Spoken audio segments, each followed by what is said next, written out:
students' grade averages have been worked out to the third decimal. There were only about 60 of us in the class, but we were pressed together to the 1,000th decimal point. One misspelled word on a paper, and you could drop like a bag of cement from the second quarter to the fourth. We did have some wonderful teachers who were very excited about their subjects, but they kept their personal lives to themselves, most of them. We were dying to know more. We invented what we didn't know. Today, teachers and students know each other much better. At least that was the experience my daughters had in the school where I taught. At Abbot, there was an institutionalized standoffishness, probably true at many schools at that time, that kept students and teachers apart. And certainly there were older teachers at Abbot who everyone was afraid of, students and younger faculty alike. Some teachers did talk. We had a legendary Latin teacher, Mrs. DeGarve, who talked a lot. She explained many life skills, such as, girls, if you can't afford to tip, don't travel.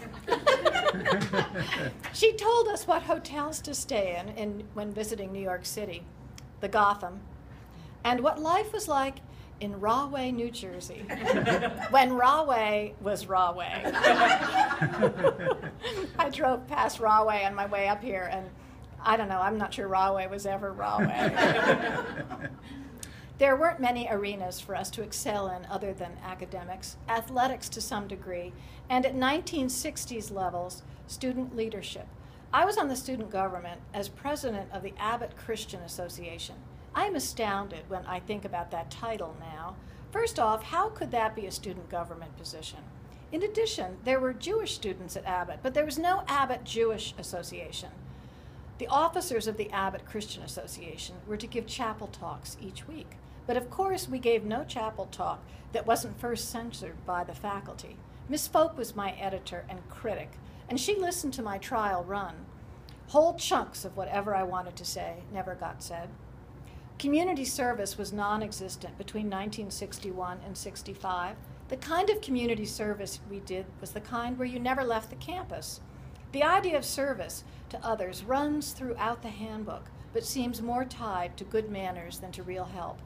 Each year at Christmas, this Abbot Christian Association had a service project to make doll clothes for an orphanage in Lawrence. We had inherited this from the past, and it didn't feel like authentic service or meaningful work to me or to others, even then. I never saw the orphanage. I never spoke with anyone from the orphanage. Our faculty advisor, Mamsella Rosa, who all the younger faculty were afraid of as well as many of us, was the one in charge. I asked her whether we could talk about changing the project. No, she said, that's the way it had been, and the orphanage would be disappointed to have it change. End of story. We were quick to be silenced, quick to toe the line. Like many schools, we had an honor system, a misnomer, that word honor, more like a guilt system. We had rules, demerit systems, suspension and expulsion criteria.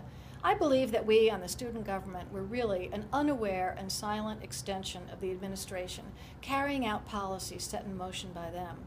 We would put on our Abbott blazers with the blue and white insignia on the pocket and go off to what felt like a courthouse. For most of the meeting, whoever we were discussing wasn't there. It never occurred to us then that in authentic communities, the people who lived together set up the guidelines together. As a student government member, I went to the administration, Mrs. Crane, to ask if we could expand the list of stores downtown that we were allowed to go into. She said, no traveling salesmen frequented these shops. Places where a traveling salesman went might not be safe. That was that. End of discussion. It never occurred to us to get a dialogue going on such issues. Interestingly, my father had been a traveling salesman earlier in his career, but the truth is, as I got to know about his life later, perhaps Mrs. Crane had a good idea going there. There was ambivalence on the part of the school as to how independent we should be. Intellectually curious? Yes, within the confines of the traditional curriculum, where, incidentally, we had no choices other than which foreign language to study.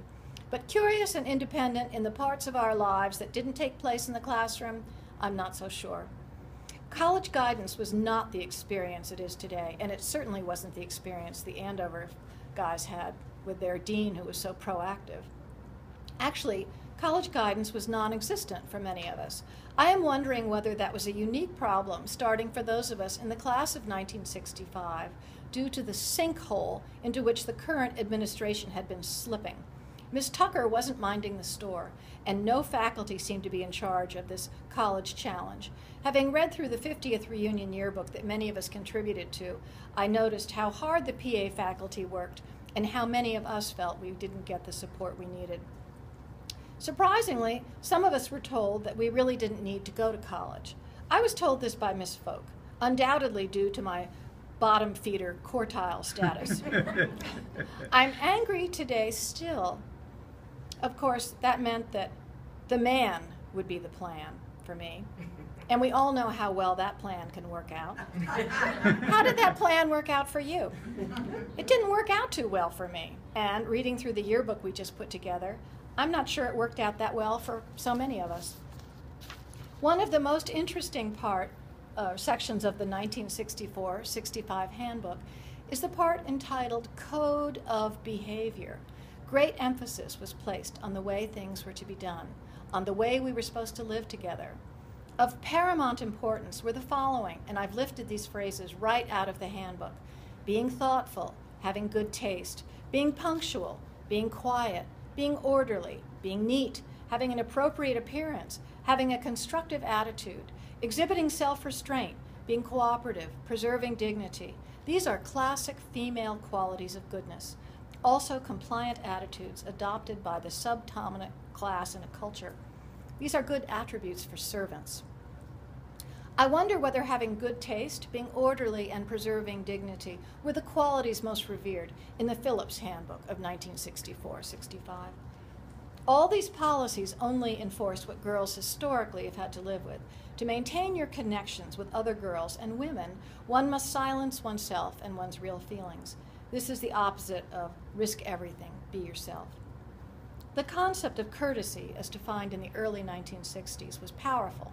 We had the idea that ideal relationships were free of conflict and discord, even if we had to sacrifice authentic feelings and opinions in the interest of maintaining these relationships.